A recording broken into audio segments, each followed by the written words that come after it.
Yo, what is going on, everybody? It is Shooting the Shit Uncensored, and I'm your host, as always, the dad bod god, the bald, the beard, the fucking beautiful. So, guys, I want everybody to kick back, crack yourself a cold one, pour yourself a stiff one, hell, roll yourself a green one if that's the way you want to kick back and enjoy this episode. Because tonight, my guest is Diego making his return. I'm super excited to have Diego go back. The first time I had him on, it was an amazing conversation, and this one is going to be just as amazing. I can promise you that. But before we get into it, let me take a quick pause for that fucking cause and thank some of those amazing sponsors that help us keep the lights up on this bitch every single night. First up is healthvape.com. Now, HealthVape is your healthy vaping alternative. All of their products, no nicotine, no addictive or harmful chemicals. They help restore your energy while giving you the vital boost that you need to get through your day. And they are vitamin infused, guys. I'm going to say it again. So go and check it out. Use that promo code MWAPOD to get a 10% discount on your final purchase. Next up is sleefs.com. That's SLEEFS. Now, listen, we all have an athlete in our lives, ladies and gentlemen, boys and girls, people of the world. And Sleefs have got you covered for all of your athletic wear. They've got armbands, compression pants, compression shorts, compression socks, compression tights, headbands, boots, mouth guards, and they've even got those dirty boxes that you always hear me fucking raving about. So go and check out Sleeves. Go get yourself some of those dirty boxes. Use that promo code MWAPOD and get a 10% discount, baby, on your final purchase.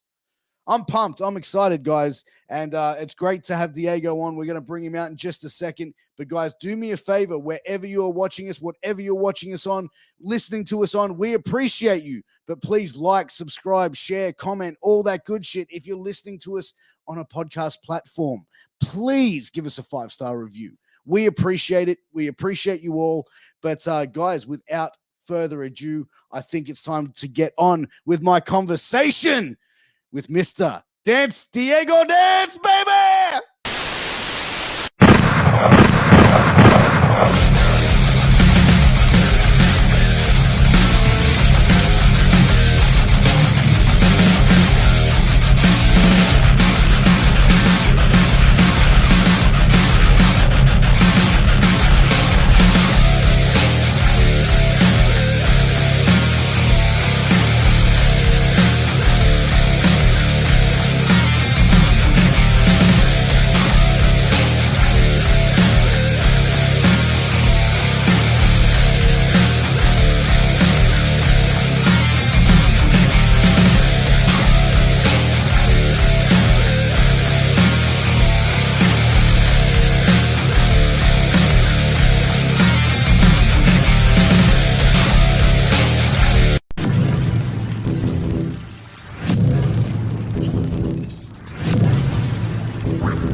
And we're live. What's going on, man? Hey, I love that like super like heavy rock, flaming skulls gangster intro, and I'm like, hey, I've got a cup of tea. Hello. Hey, I'm drinking orange juice, bro. So we're just as soft core as, But dude, it's good to have you back on, man. The first time around was such a awesome conversation. So really keen to get you back on, man. Oh, it's my pleasure. Thank you for having me again. It's always a pleasure, man. But dude, we were talking, just before, man, before you got into announcing, bro, you were wrestling, and you still kind of are wrestling from what we were talking about in the first episode, here and there. But we're talking about injuries, man, and you were telling me how you broke your arm in a match, dude. Like, you want to tell that, like, let's just cover that again, bro, because this story was like, holy fuck. Okay, cool. Yeah. So it is the first ever official Black Label show, which was called Lock, Stock, and Two Sweet Smoking Barrels, because we had Bad Luck Fale and Mr. Juicy Gina Gambino from Bullet Club in the main event of our show in the tag match. So before that, we had like a tryout for New Japan, basically, and it was a really taxing tryout. Like, almost everyone was doing it, and then we had to do a little like 5-minute match in front of like them as a panel. So we all got paired up, and I got paired up with Kai Drake. So we get in the ring. We're doing our match. It goes by very quickly because there's a lot of people to see, and so we had ref Nick, and Nick's like, "All right, go home." So we go to the final spot, which was pretty much an exchange: strike, strike, strike, strike. Someone gets advantage. He goes for a kick. I block it, and then I go for a strike. And so we get to that point. He goes for a kick. He's a very heavy kicker. So as soon as I block it, I'm like, I feel this massive pain in my arm. I'm like, oh crap. And I'm just like squeezing it. I'm like, something feels wrong. Anyway, we finish the match. I roll out of the ring. I'm kind of just moving my arm. And I'm just like, it feels okay here, but it feels weird when I do this. And so I was like, oh, I think it might be broken. Yeah. So like, and it was. So basically what happened is it was a clean break. So it's just a bone with a cut through the middle of it. So if that was my bone, every time I was twisting my arm, it was click, click, click. And that's why it hurt so much. So then I had this really nice guy named Luke take me to the hospital. And so I'm sitting there waiting. They do an x-ray and they're like, yeah, your arm's really broken. And they showed us the x-ray. And we're like, fuck. And in my head, I'm just like, can I just get like, put a plaster on me and go? Because I'd still really like to make the show and announce. Like, I don't give a fuck. Like, it's not getting any more broken and I'm not in that much pain. Like, I didn't even, like, I didn't take any pain meds. Like, they offered me shit. Like, do you want to take this? I was like, no, I'm fine. Like, my arm's broken. It hurts a bit, but I'm not in agony. Like, I just, bandage it up and keep it here and don't move. I'll be fine for like, 2 months. So then I was like, can I get back to the show, please? So they put me in a cast. They gave me a sling. I just walked to it was at Westmead. So I just walked back to the train station, get the train to Parramatta and walk to Parramatta RSL. And by the time I get there, it's like, oh, show's over. I'm like, fuck. I was driving a manual. So I had to call my father. I was like, hey, or my brother. I was like, hey, can you guys come pick me up? Like, and bring my brother so he can drive the car because I just broke my arm. I can't drive. Oh, dude! Like when it happened, like when you first got kicked, did you get like pins and needles shooting through your fingers and stuff? No, it just hurt a lot. Like when we get hurt, we know okay, I'm hurt, but I'm okay. Yeah. This was a pain like bam, shit, something's wrong. Like something doesn't feel right. That kind of pain. I'm like, okay, protect my arm, finish the match, get out, and let's reassess. And that was it. Dude, like it's crazy that you could even continue it with a broken arm, like in the match. Like, did you start to panic at all? Like, or was it just like, this is what's happening? Just deal with it? I'm good at not panicking, but I was just like, okay, we need to finish this, and I need to get out of the ring. And then I was just like, yeah, it's definitely broken. Fuck. All right, I need to go to hospital. Someone drive me. Like it wasn't. I don't know. Panic doesn't get anything done in my world. So no. But that's the thing, I suppose. Like in the world of pro wrestling as well, as soon as you start panicking, that's when like shit even gets worse and worse. You know what I mean? Like especially in the ring, if you panic and start freaking out, then you're gonna get injured even worse. Yeah, it's the same. You see it more in like the younger wrestlers when they kind of like they don't know where they are in their match, and they do that kind of running, stop, hesitate. Yeah, And it's the same rule in the theater. Like if you're going to go see a show, the audience doesn't know you've forgotten a line or something unless you suddenly are doing your line. You're like, oh shit! Like the audience doesn't know. It's like my philosophy in theater and wrestling, they parallel each other very well. One of the good rules I learned when I was at school was the audience doesn't know you've made a mistake until you tell them you've made a mistake. So, say you do a botch or something. If you like look at there and just oh god and look around and panic, then you've lost the crowd. But if you can make this somehow not save the botch, but like if you can make it still kind of flow in some form, then you've still got them on your side. Like watching I watched CM Punk versus Hangman Page where he went for the buckshot twice and missed it. yeah. The first time I thought doesn't matter, he just picked him up. The second time it was like oh, but you forgive it and you just let it go. But like the worst part would have been if he had stopped and then they'd have just done nothing. Do something, do Oh, anything. 100%. Well, it's kind of like if like a lead singer of a band or a musician's on stage and they forget a word in a lyric or the line or something like that. They don't sit there and go, oh fuck guys, sorry, start again. Yeah, no. Just fuck, keep going, man. Like just Song keep keeps on rolling. playing. I've seen lots of footage on Instagram of like Dua Lipa, the pop singer. Yeah. Her like microphone falling out into the crowd, slipping in a dance routine. You just get up and keep going because that's what you do as a performer. Like we're Yeah. not perfect. We're gonna make mistakes, but like there's no point in trying to hide the mistake once it's happened. It's like, yep, that happened. Acknowledge it and move forward. But There's more trouble in like trying to deny the thing that happened. You're like, no, it didn't happen. It's fine. It's like, yeah, it happened, but move on. do you think like audiences can be like a little bit relentless though? Like when a performer of any type of arts, wrestling, theater, whatever, makes a mistake, do you think that they are sort of like the performer is held to a high standard, like the crowd, like so? I think probably Yeah. hardcore people, you know what I mean? Like, do you think fans sort of hold them? I don't know. Do you think Yeah, they're a I bit? think they do, especially like people who have been fans of something for a very long time, or people who have watched wrestling for more than 10 years, like since they were kids, like yourself and me, or in the same people who have been going to the theater for 20 or 30 years. They have seen so much that they expect a certain standard to their experience.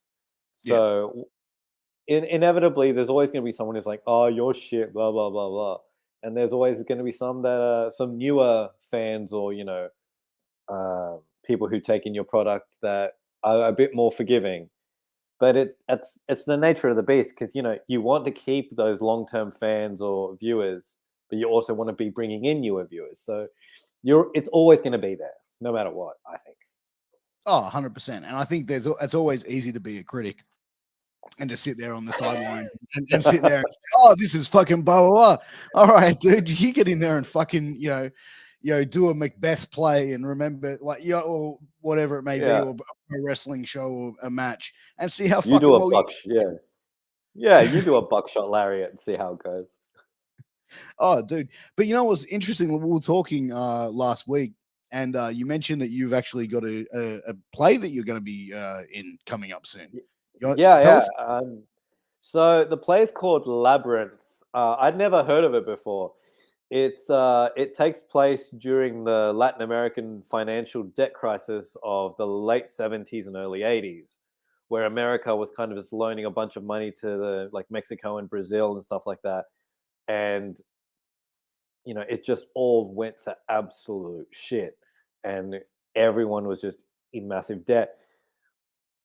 The scripts I read before I auditioned was so good. I hate reading scripts, like I hate it, Yeah. because they were like, here's the thing, have a look at it, see if you like it, and see if you want to audition. So I was like, fuck, all right. And I got the document. I'm like, oh fuck, this is like 80 pages. I don't want to read this. And I was done so quickly. Like it was such a fast read Yeah. that I was like, this is great. Like I can already see it in my head, like people just going bang, bang, bang, bang. So, I auditioned, I did really well, I got in. I was meant to have my first rehearsal yesterday, but I couldn't go because I had booked a commercial. So I was shooting a commercial yesterday all day and I couldn't go. So I start rehearsals next Tuesday. So I'm really looking forward to that. Damn, look at you, man. You're getting booked in commercials, plays, everything, dude. You're keeping busy, man. Yeah, it's weird because this in Vancouver, this is kind of what I was going for. It didn't really happen, but even Sure. before I moved to Canada, it wasn't happening here. But I think that's all changed with my mindset about this whole industry, and my approach to my work now. That it's clearly worked. Like I should have been doing this years ago, but you kind of need that experience of failure and a mistake to realize the path you need to be taking. And I think that's what's happening now. Were you getting frustrated during that failure? Like as you said, like that, those sort of failures and setbacks, you know, you went over to Canada, it didn't seem to happen there. It didn't happen here. Then you come back and it's now starting to happen. Like, was that sort of like how demotivating or how like much did that play on your like psychology of everything? Just going like, fuck, like, what do I have to do? Yeah, that's the question that I always like. What do I have to do?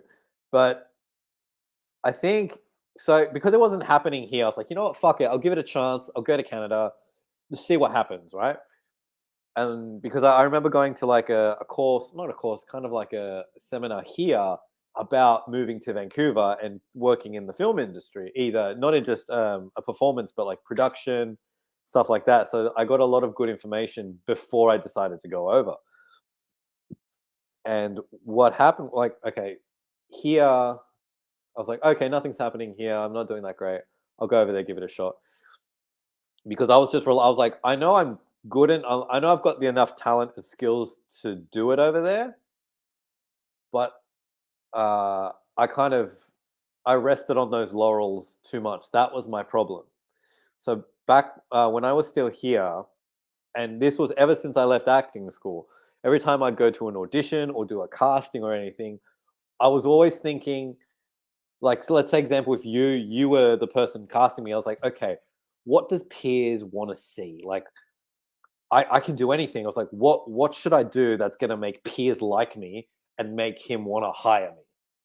Yeah. Which is the wrong thing. It's yeah, it is. It's the wrong mindset to have. And when I left for Canada, so I was doing that the whole time before I left. That was my method.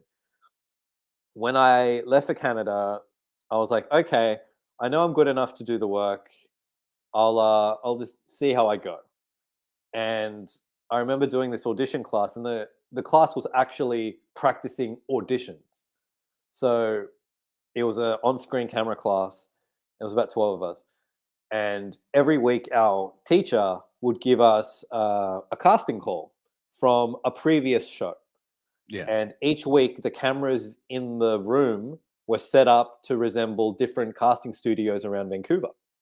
So, like, one would be a single camera here, one would be right in front. Next week, it'd be on the side, but it would match the setup of one of the various casting places you would do if you were doing an audition in the city. And so he would send us the script, or the sides is what they call for the audition piece. He'd give us a breakdown of the show. This is what the show's about. This is what channel it's on. This is what the character is. And stupid me, I would be like on the bus on the way there that day, like writing it down, trying to memorize. I was like, I think I got it. And when we would do the scene, he'd be like, all right, but what about this? What about this? And I was just like, oh, I don't know. I'm just making it up as I go. And when there was a point like just past halfway through the class, I was just sort of realized I was like, I am terrible at this.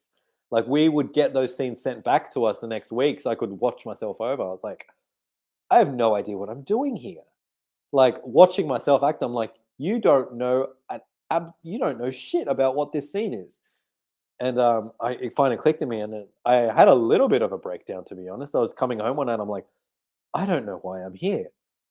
I don't know why I chose to do this. This is so stupid, because some of the actors in that class are some of the best actors I've ever seen. Like, they were really talented, and it's not because of their level of skill. It's just because watching them, I realized they did the work. And that phrase is so common in wrestling as well. Do the work, and I never really realized what that meant until then. So I finished the class with a little bit of extra knowledge under me. And what I did then afterwards with a friend of mine who lives there, there was this month, or they say bi-monthly, every 2 months they have this thing called artist to artist, where a bunch of casting directors in the city it's not really a competition, but it's sort of a competition. So you send in like you film yourself doing a scene like you would as if it were an audition, and you send it in, and they give you feedback, and you get a score. And if you make the top 20, your tape gets sent out to every agent in Vancouver. If you make the top 10, you get to go into the casting room with whoever the casting director is of that month. And I did mine with my friend, and what we did was like she helped me pick out a script. One day we went over and we went through it. We're like, what's this show about? Basically, it was about I was a guy out with my wife, and she was accusing me of having an affair with this woman from my past, to which I denied. And so we worked through that. We found out what happens before the scene, what happens after, and then we put all that information in, and we spent like 2 hours. We spent a whole night like just going through the script and marking good points. Do this, do that, cool. And then we took another day later, and we spent the night filming it. And I watched it back, and I was like, "This is easily of the whole time I've been here the best work I've done." Mm. And I was like, "Oh, cool. All right, let's send that in." I got like out of 100, I got a score of like 93 with a Shit. bunch of really, really good constructive feedback from the casting directors. And I made the top 20, and my tape got sent to all the agents in Vancouver. Bear in mind, only one got back to me and didn't really reply to my email after, but whatever. Like, it made me realize that yes, I am as good as I think I am, but you got to do the work. And it's Oh, the same in 100%. wrestling. Just and then like that's what I needed for that to finally like the light bulb to click in me to realize what the words "do the work" means. And so I'm just Yeah. like, oh, great. So if I had just done that the whole time for the last 10 years, maybe I'd be somewhere different. But this is the kind of thing that's needed to happen for me to finally realize this. So Exactly. I think it's putting in the work is like if you put in the back work of it at where it's like understanding what's going to happen before and what happens after, it's like then you have a better understanding of what the character is all about, right? yeah, 100%. And so that's the attitude I took back here now. Like, I had a lot of, that kind of failure was a really nice ego death for me, to be honest, because I came back feeling like okay, I didn't achieve everything I wanted, but now I have nothing, I have nothing to prove to anyone. Like so now when I approach any creative work, I'm just like, this is what I can bring to the table in terms of the way I perform. If this is what you like and you see this working for you, hire me. If not, that's okay. And lo and behold, I've been getting more work than ever as a result of it. So I was like, this is what I should have been doing the whole time.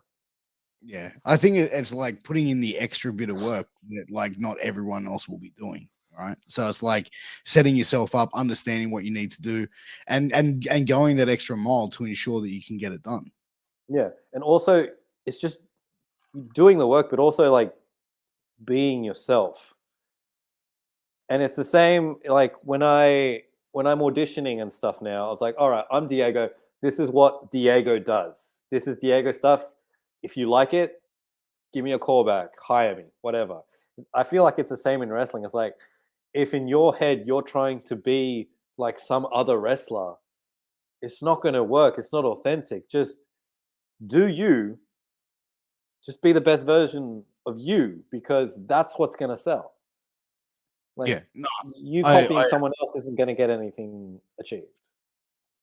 But I think that even in like a world of pro wrestling, dude, like everything there has been like so recycled and recycled and recycled. Like original gimmicks are very hard to come by.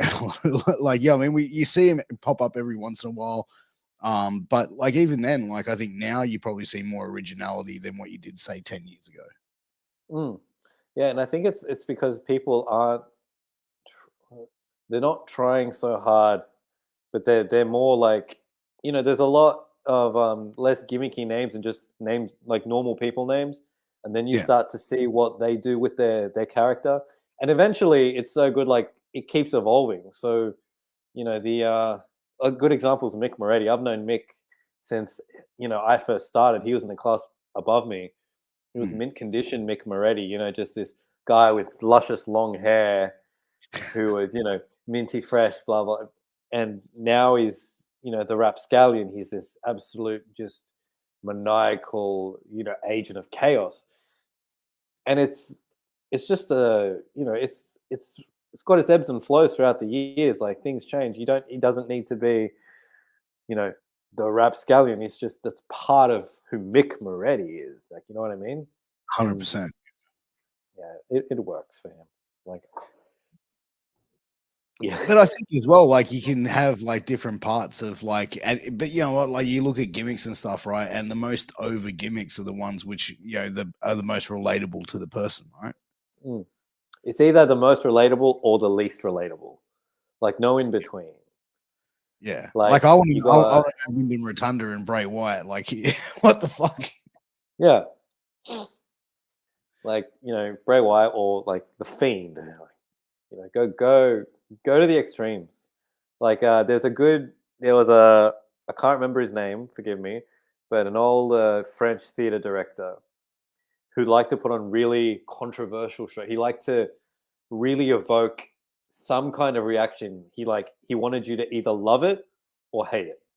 Yeah, And so he there'd be like halfway through the show and he's like, why hasn't anybody walked out yet? Is it not offensive enough? Like he wants that kind of visceral reaction. It's like you either love it or I want you to leave in disgust. that's They may be insane. they may be the extremes, but like that's kind of what you want in terms of as a performer. You want your audience to feel something. Yeah. Like Oh, exactly. the worst thing you can feel is indifference. Like, Yeah, like sitting there and just being like, whatever, I could take it or leave it, or like, exactly. Like, this is like I'm gonna check my messages now. There's nothing. There's no importance of what's going on right now. yeah, yeah. That's that's hell for a performer. But I think as well, like if you're going to like a pro wrestling show, or you're going to a night of theater, or to see a band or a play or whatever it may be, I think with a lot of it, it comes down to you have to want to be there to be there, like obviously, right? But then again, like if you're going there and you're not really engaged with it, why are you spending the money to go and watch that event or that show, etc., right? But hey, they have your money, so fuck it. Yeah, it's interesting, dude. But one of the things I wanted to ask, dude, actually saw this on social media, and I thought this was probably one of the coolest things I think PWA did, and I think you may have had a hand in setting this up as well. Was when two fans got in the ring, and the gentleman got down on hand and knee and proposed to his girl at intermission, Oh bro. yeah. How did that come about? Like, did you sort of set that up, or? No, no, I knew like an hour or 2 hours before the show. He just sent me a message on Instagram. He was like, "Hey, dude, I want to propose tonight," and I was like, "Fuck yeah, let's do that. Let's do it." And I was like, "All right, let's do it during intermission." And pretty much once someone had told me about it, they pretty much just let me. I was like, "All right, I'll take care of this." So I talked with him through it, and we're like, "All right, we'll do it at intermission. We'll do like a Titanic. What's our favorite movie? Titanic. Perfect. We can pretend to do that pose thing." And then Mm, you turn around and she's there, and I don't know how she didn't get it. Like she was dressed normally, like jeans and a wrestling t-shirt, and yeah, he yeah. was like wearing this purple suit. He was decked. He was pimped out like crazy, and He's a I good just dude. think I'm He's a like, good dude, Jared. I see him in a lot of shows, man. Him and yeah, Liam. I had a smile on my face when I saw that. That was really sweet. I was really happy to do that for them because they actually met at a Black Label show. Jared, there he is, There he is. the man. They met at my last PWA show before I went to Canada. No Like shit. that's where they met. And so Jared's like, "Hey, can you want to do this for me?" I was like, "Fuck yeah, I'll do it for you. It'd be my pleasure." And it went off without a hitch. Like I was very surprised because I was like, "Oh God, what if she says no? This will be awful." But thank God it's not live because it was during intermission. So I was like, "All right, all right." But no, it was great. Like they're some of our favorite fans, honestly. Like, Yeah. and it's just nice. Like you love to see people just have a really happy moment together. Yeah, and you know what? Like, even when I saw it, I was like, because I've seen Jared and Leanne at so many shows. They watch this show all the time, and Yeah. just very lovely people, and just seeing him have that happiness and being in a PWA ring, I was just like, that's perfect for these two. Like, I was like, Yeah. that is so incredible. I was like, Yeah. I showed Right. my wife, and she's like, oh, yeah, I mean, my wife's like, oh, okay, I finally got a reaction out of you about something to do with wrestling. Yeah. She's like, hey, Well, yeah. It's probably the first. Yeah. There you go. there you go. Oh, that's right. She took. Jared asked me for a photo on my last show because I was leaving, and Yep. he just turned to her. He didn't know her. He's like, "Sorry, can you take this photo for me?" And they took a photo. Then they started talking, and the rest is history. So basically, you set them up. Maybe, maybe. Yeah, I mean, like if you weren't there to ask to get a photo, who Yeah. knows where If like I life. was, yeah, if I wasn't leaving the country, that might not have happened There you go, Jared. at I all. think maybe you could be like the celebrant for their wedding. Who knows? Like I could see you announce that. That'd be pretty cool. But I think I need a license, but I'll get one. I'll do it. A At P- uh, like, hey, if they want to do it at a PWA show. That'd be cool. well, PWA's first wedding. that, yeah, and it could be like a wrestling wedding that actually goes off without a hitch. Like it actually doesn't get interrupted. Like Macho Man and Miss Elizabeth. Yeah, There you exactly. go. There you go, Jared. Let Diego know. Hit him up on Instagram. He can try and make that happen. But dude, like being in like acting and theater and stuff like that, dude. Like, here we go. We got Leanne now in here, Ringman, I'd love it. Yeah, or Flower Man. Flower Have you Man. have you seen That those sounds like clips? Like that's the instead of a little flower girl, they just have a guy in a suit and he's got the basket of flowers. He's just like, I'll totally do ultimate. Oh, dude, don't give us ideas.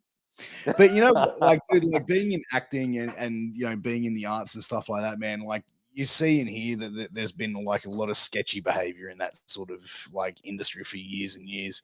Is that something that you've ever experienced? Like something like really, out of left field that you weren't expecting?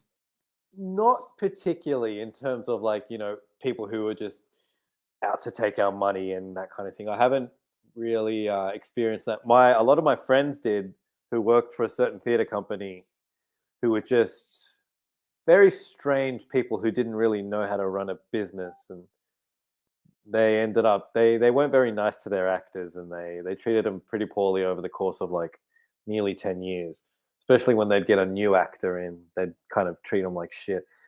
But they left and disappeared, and I never really worked for them because my friends already told me how much they hated working for them, so I just always avoided them. I did have one experience a very long time ago. Excuse me. I got asked to audition for a play, and I'm struggling to remember the name, but it's originally a play in Peru, and it takes place on a bus. So what happens is like the audience gets on a bus with a bunch of the characters who are also passengers on the bus, Yeah, and they're like, one's a soldier, or two of them are soldiers, and they talk about all this shit. And one's like this sweet innocent girl, and like someone's cheating on someone else, and then someone else has a fight, and someone gets stabbed, and a policeman comes on and takes one of the characters off, and so very action based. And that's wild. yeah, when it was pitched to me by the director, I was like, "This sounds crazy cool. I'll totally try out for this." And I got accepted. I got in, and we started rehearsing. And it's very hard to rehearse because we were just like, "All right, let's put these seats, make them look like a bus." And we rehearsed for weeks. And like he had sold it to us like it was going to be this epic production. Like yeah, the bus ends up at like some kind of club, and more things happen where people argue, and then it leads to a shooting or a stabbing. And so like, oh yeah, we're gonna get this awesome club. It's gonna look so cool. And rehearsals were intense for weeks and weeks on end. And then we finally got for the first time after like maybe a month or 2 months of rehearsal, we got a bus.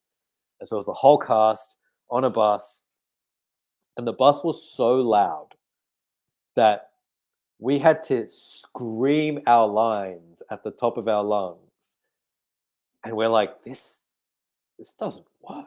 This is not working. So we were kind of worried, like maybe we need a nicer, quieter bus, but that costs money, which we don't have because we're an independent show. And the club that we were going to end up at was like this little somewhere in Alexandria, this little like eatery that looks pretty much like a deli, with little like 6 booths and the big Yeah. glass thing where someone would like prep your food, and we're like, this is not gonna work. But we stuck on through because we were promised we were getting paid, and like we Yeah. had written up a contract. Some people Right. signed it. I never signed it because I'm like, this is weird. But I'd always clocked my hours because it was like, oh, you'll get like 20 or 30 something dollars an hour. I was like, and I was what, mid-20s, early 20s. I was like, this is awesome. This is more than I'm getting paid to work. So lo and behold, we keep practicing, and we have one run with a test audience, and they were just a bunch of our friends, like Yeah. friends of the actors, and like, we're gonna do a run of this. We're gonna give it a go. We're gonna see what happens. And so we had a little van behind the bus that would have the actors, like, because some actors had to get on the bus in the middle of the show. So like we would stop at a bus stop, and the van would be like, stop there, and we'd run out, get on the bus, and start the show, as if we were just waiting there at the bus stop for our turn. And our director played the police officer who got on and was like, this isn't a real show. Shows don't happen on buses. Come with me. You're under arrest. And he takes one of the cast out of the bus. And script wise, it didn't go bad. In Yeah. terms of a show, it just did not work at Because you just all. couldn't execute it on a bus, or Like, it just, doing it and watching it just doesn't feel like a show. It just looks like people acting for no apparent reason. And like, if you can't set up the second part, which is the club, we're in yeah. like this tiny like milk bar eatery thing, and I'm just like, I don't buy it, because there's like a musical number in there as well. Beautiful. And I'm like, the people who were performing, like, fantastic singers and dancers, and I'm just like, we're in a milk bar. This doesn't work. And because there was no lighting, it was just like, it's basically fluorescent lighting, like what's above me now. It's just, there's no atmosphere to this show, especially Like your something. cheese and tomato, love. Yeah, it's like, this show is, there was no atmosphere to all the different aspects of this show. And so like, since there was no atmosphere, you couldn't really believe anything about what was going on. It was just like, this is just, you're just performing in front of me, but I'm not following anything. And then like at the end, when we get back on the bus and we end up in front of the wharf under the harbor bridge for the death scene, and we're just outside in the street, and we're like, where does the audience stand when you're dying? Like, do we go around? Like, there's no room. We're blocking the sidewalk. Like, this wasn't thought through. What I think would be hilarious would be if like someone randomly just hopped on the bus not knowing what the fuck was going on. And it was like, what's this? I'm trying to get to the opera house. I'm like, shut up. That's not your line. Get off. Fuck off. But, Is this going to the city? yeah. It was, and we did it on a Saturday. So we drove through the city, but the traffic was so bad that like, by the time we got to a point in the script where someone had to get on the bus, we hadn't reached the stop yet. Perfect. That's So awesome. we're like, we just got to make up shit until we get, because that read like, there's too much traffic. Oh, It was a logistical nightmare. And after that run, our producer, also director, like the cast were like, this doesn't work. This is fucked. And he's like, all right. We'll rethink things through, blah, blah, blah, blah. And then we started rehearsing again. Like, I went to rehearsal twice, and then everyone just kind of fell off the face of the earth. and I never heard about the show again. Did you get paid And at I'm least? glad. No, not at all. Nobody. Yeah, Like that no. show lost. That's a show that never happened. That lost so much money. Oh man, that is fucking hilarious. Like I'm just Yeah, imagining how it could actually be like played out. But even like you'd have to have a absolute clear run in absolute to make it pull it off completely from start to finish. yeah. Like looking back on it now, I'm just like, I'm glad it failed. I was like, I don't think I would have wanted to do that. I think it would have just been an absolute nightmare. But you're young. You're like, yeah, we can do it. And then once you did it through, I was like, I know we should never try this again. You were done. But Yeah. yeah, dude, as far as now, like you're doing announcing pro wrestling, like you getting back in and dipping your toe back into in-ring performing, Mm. acting, everything like that. Dude, how do you find the fucking time to juggle all this stuff? Uh, look, the life of a performer is very hit and miss. I'm really lucky that I've kind of got in the middle of a lot of creative work now, but like in a month, like maybe in 2 months, I might not have anything for ages. It's a very it's very segmented. It's never a consistent flow of work. So for the time being, I'm grateful that I have this, and luckily, because I work Monday to Fridays, I can just fit it in my night times. So there's not a lot of free time, but I mean, there's nothing else I would rather be doing with my free time anyway. So Yeah, it's kind of 100%. fulfilling in that. I mean, when you love doing something, you know what I mean? Like it's not really considered work, right? Yeah, exactly. The only thing is like filming on a commercial set is really long and really tedious, and it's not that fun. Like you just got to wait around for hours to pretend you're looking under a car. And then it's like, okay, cool, we're done. I was like, cool, I waited 3 hours to do that. Can I go home now? But you get paid really well, so that's the Yeah, balance of the absolutely. acting business. Like, if you want to do theater, do it. It's fulfilling and fun. It's not going to pay great, but if you get a commercial, it's going to pay really well. But it's not that much fun work. Yeah. But even Like, then, like how often are you getting commercials coming up? It's like, yeah. exactly. It's luck of the draw basically when you send in your tape. Have you ever been up for a commercial and then had like a big or up for a role and just had like some big name like just come in and go, yep, I'll take that. Thank you. Oh no, no. I don't think I've ever done work that high profile for someone to come and big shot me out of it. No. Not No, yet, no, anyway. not Not yet. yet, not yet. Knock on wood. My the only thing I can think of is like, okay, my dream. I think I said this last time. Yeah. I think my wrestling announcing dream would be to hold. Remember when the WWE did that Super Show in Melbourne? Yeah. Yeah, if they did that again, I would want to be like, if they did an Australian show like that, I was like, hey, you should have an Australian announcer, and that would be my dream. That would be awesome. But we'll That see. would be pretty cool. Well, they did that competition, I think it was like a year or two ago, and it was like they wanted people to audition and the winner would like be at SummerSlam.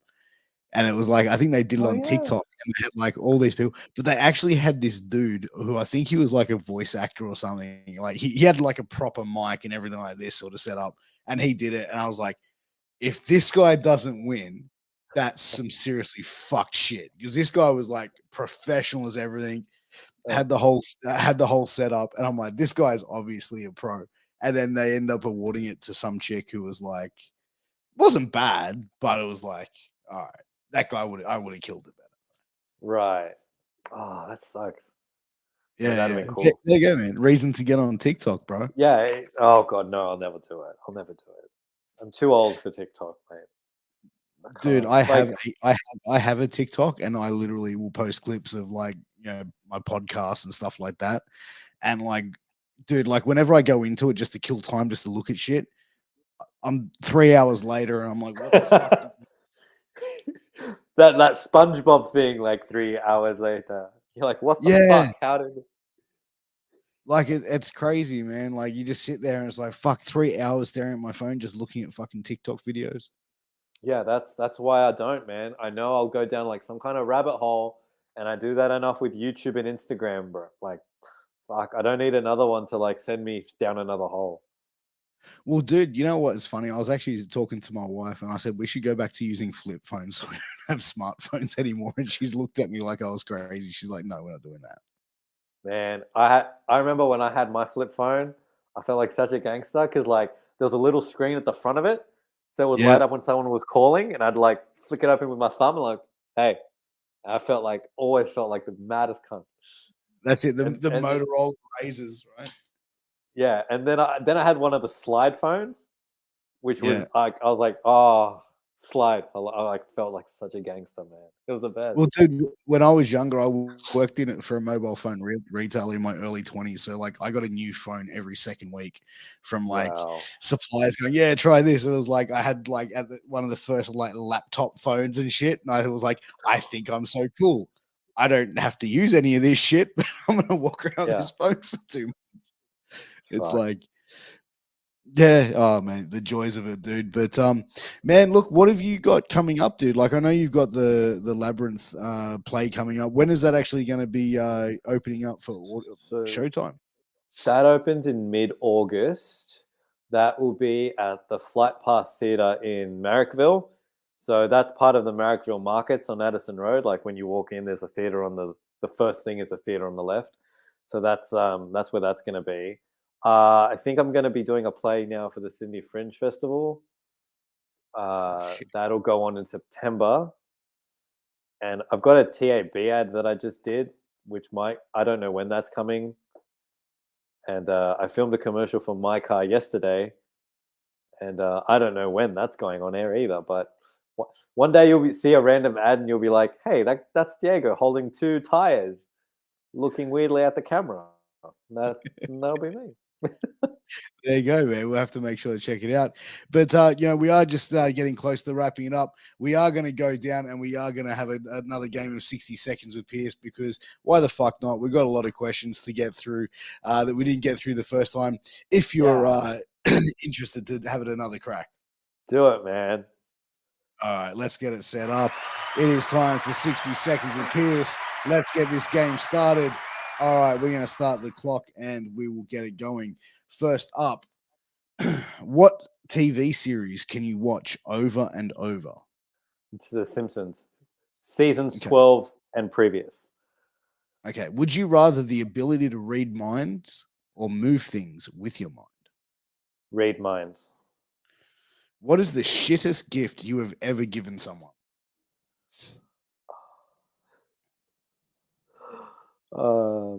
A haircut. Oh, wow. Okay. We're going to My find out haircut. if you could only eat one meal type for the week, what would you choose? And you have to choose between Indian and Thai. Tie.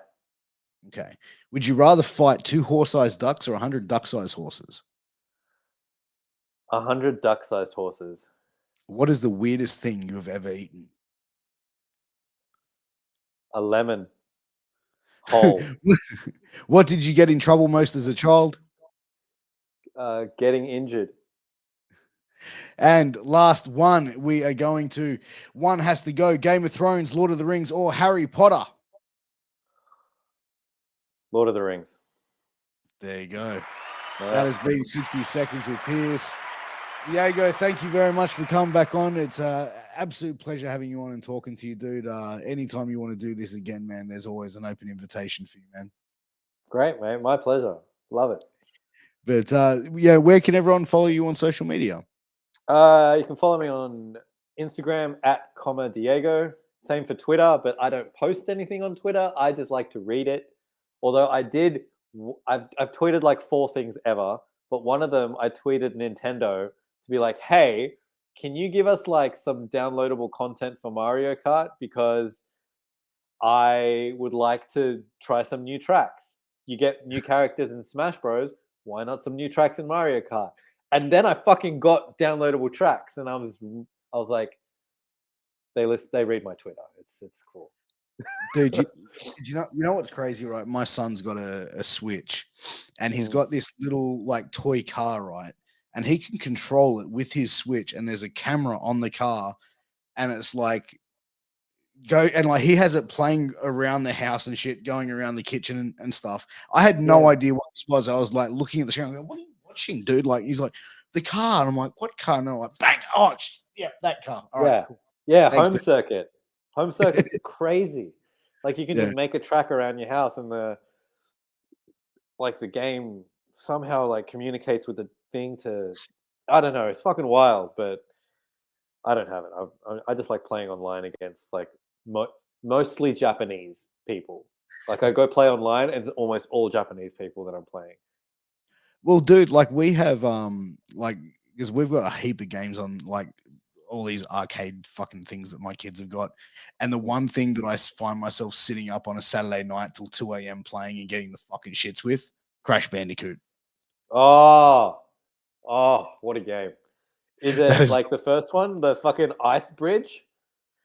I don't know what one it is. It's one of them, and it's a motherfucker of a game, dude. It is a bitch and a fucking half, dude. But guys, we are going to wrap up. Diego, thank you again for being on, my man. It's been an absolute pleasure.